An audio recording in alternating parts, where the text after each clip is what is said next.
आज मैं आपको कक्षा 10वीं के रामवृक्ष बेनीपुरी द्वारा लिखा गया पाठ बाल गोविंद भगत की कहानी सुनाने जा रहा हूं। इस कहानी के माध्यम से हम एक ऐसे व्यक्ति के बारे में जानेंगे जिन्होंने गृहस्थ होते हुए भी अपने आचार व्यवहार में साधु जैसा जीवन अपनाया। मैं इस कहानी को चित्रों के माध्यम से इस तरह प्रस्तुत करने वाला हूं कि आपको यह कहानी लंबे समय तक याद रहेगी। इन चित्रों के साथ जुड़ी हर एक बात, हर एक दृश्य आपके मन में गहरी छाप छोड़ेगा। तो आइए शुरू करते हैं कक्षा 10वीं के पाठ बाल गोविंद भगत की प्रेरणादायक और अविस्मरणीय कहानी। बाल गोविंद भगत मंझोले क्यूद के गोरे चिट्टे आदमी थे। 60 से ऊपर के ही होंगे। बाल पक गए थे। लंबी दाढ़ी या जटा झूठ तो नहीं रखते थे, किंतु हमेशा उनका चेहरा सफेद बालों से ही जगमग किए रहता। कपड़े बिल्कुल कम पहनते। कमर में एक लंगोटी मात्र और सिर में कबीर पंथियों की सी कनफटी टोपी।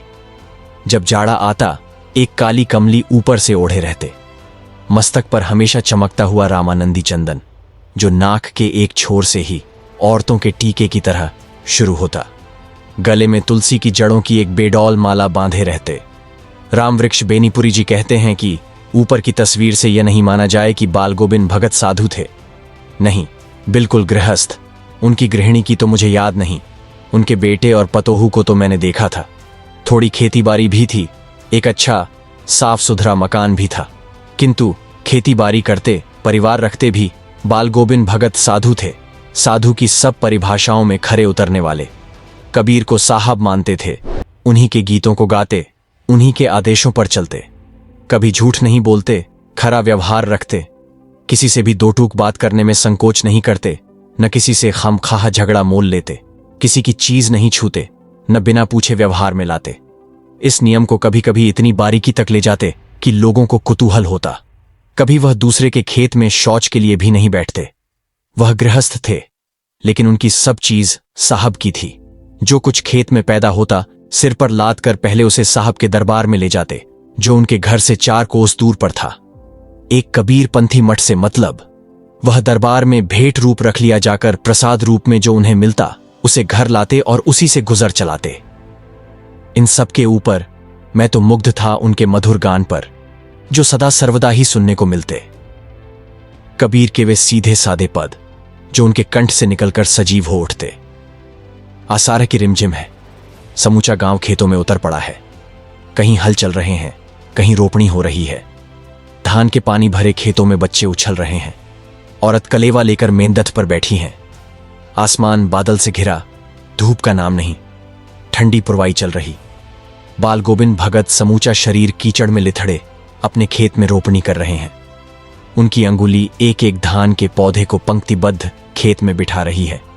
उनका कंठ एक एक शब्द को संगीत के जीने पर चढ़ाकर कुछ को ऊपर स्वर्ग की ओर भेज रहा है और कुछ को इस पृथ्वी की मिट्टी पर खड़े लोगों के कानों की ओर। बच्चे खेलते हुए झूम उठते हैं। मेंढ पर खड़ी औरतों के होंठ कांप उठते हैं। वे गुनगुनाने लगती हैं। हलवाहों के पैर ताल से उठने लगते हैं। रोपणी करने वालों की अंगुलियां एक अजीब क्रम से चलने लगती हैं। बाल गोविंद भगत का यह संगीत है या जादू? भादों की वह अंधेरी अधरतियां। अभी थोड़ी ही देर पहले मुसलधार वर्षा खत्म हुई है। बादलों की गरज, बिजली की तड़प में आपने कुछ नहीं सुना हो, किंतु अब झिल्ली की झंकार या दादुरों की टरटर बाल गोविंद भगत के संगीत को अपने कोलाहल में डुबो नहीं सकती। उनकी खंजरी डिमक डिमक बज रही है और वे गा रहे हैं। तेरी गठरी में लागा चोर, मुसाफिर जाग जरा। कार्तिक आया नहीं कि बाल गोविंद भगत की प्रभातियां शुरू हुई, जो फागुन तक चला करती। इन दिनों वह सबेरे ही उठते। न जाने किस वक्त जगकर वह नदी स्नान को जाते गांव से 2 मील दूर। वहां से नहा धोकर लौटते और गांव के बाहर ही पोखरे के ऊंचे भिंडे पर अपनी खंजड़ी लेकर जा बैठते और अपने गाने टहरने लगते। माघ की उस दांत किटकिटाने वाली भोर में भी एक कुश की चटाई पर पूरब मुंह काली कमली ओढ़े बाल गोविंद भगत अपनी खंजड़ी ले बैठे थे। उनके मुंह से शब्दों का तांता लगा था। उनकी अंगुलियां खंजड़ी पर लगातार चल रही थीं। गाते गाते इतने मस्त हो जाते, इतने सुरूर में आते, उत्तेजित हो उठते कि मालूम होता अब खड़े हो जाएंगे। कमली तो बार बार सिर से नीचे सरक जाती। मैं जाड़े से कंपकंपा रहा था, किंतु तारे की छांव में भी उनके मस्तक के श्रम बिंदु जब तब चमक ही पड़ते। गर्मियों में अपने घर के आंगन में आसन जमा बैठते। गांव के उनके कुछ प्रेमी भी जुट जाते। खंजड़ियों और करतालों की भरमार हो जाती। एक पद बाल गोविंद भगत कह जाते। उनकी प्रेमी मंडली उसे दोहराती, तिहराती। धीरे धीरे स्वर ऊंचा होने लगता, एक निश्चित ताल, एक निश्चित गति से। उस ताल स्वर के चढ़ाव के साथ श्रोताओं के मन भी ऊपर उठने लगते कि बीच में खंजड़ी लिए बाल गोविंद भगत नाच रहे हैं और उनके साथ ही सबके तन और मन नृत्यशील हो उठे हैं। सारा आंगन नृत्य और संगीत से ओतप्रोत है। बाल गोविंद भगत की संगीत साधना का चरम उत्कर्ष उस दिन देखा गया जिस दिन उनका बेटा मरा। इकलौता बेटा था वह, कुछ सुस्त और बोदा सा था, किंतु इसी कारण बाल गोविंद भगत उसे और भी मानते।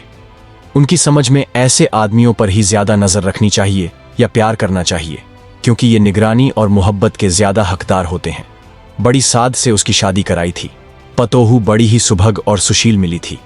घर की पूरी प्रबंधिका बनकर भगत को बहुत कुछ दुनियादारी से निवृत्त कर दिया था उसने।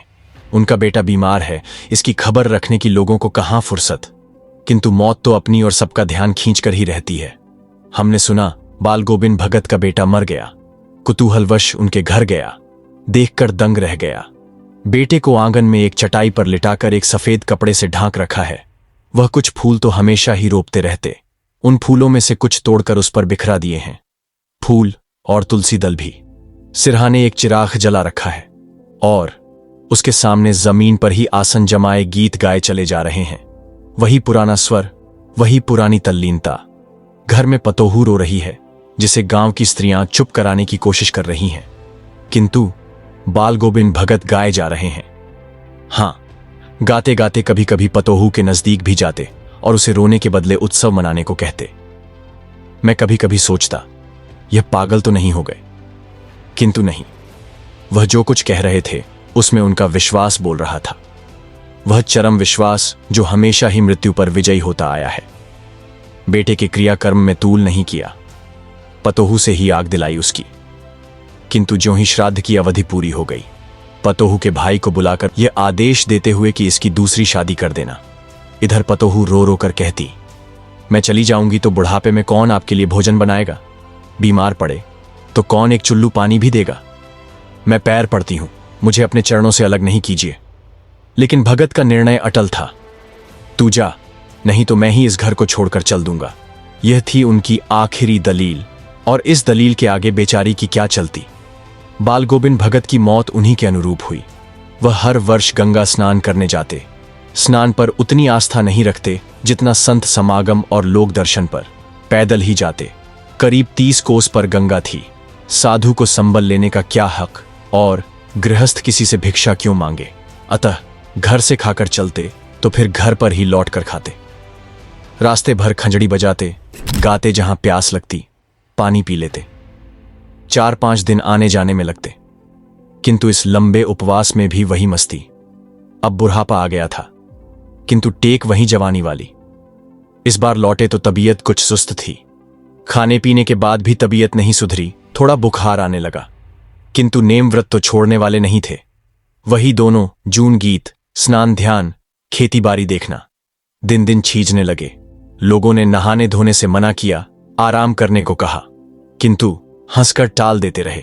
उस दिन भी संध्या में गीत गाए, किंतु मालूम होता जैसे तागा टूट गया हो। माला का एक एक दाना बिखरा हुआ। भोर में लोगों ने गीत नहीं सुना। जाकर देखा तो बाल गोविंद भगत नहीं रहे, सिर्फ उनका पंजर पड्डा है। तो दोस्तों, यह थी बाल गोविंद भगत की अद्भुत कहानी। अब आप हमें जरूर बताइए आपको यह कहानी कैसी लगी, और अगली बार कौन सी कहानी हम लाए, वह भी कमेंट में जरूर बताइए। अगर आपको यह वीडियो पसंद आया हो तो लाइक जरूर करें और हमारे चैनल टेल्स रिमाइंड को सब्सक्राइब करना ना भूलें। धन्यवाद।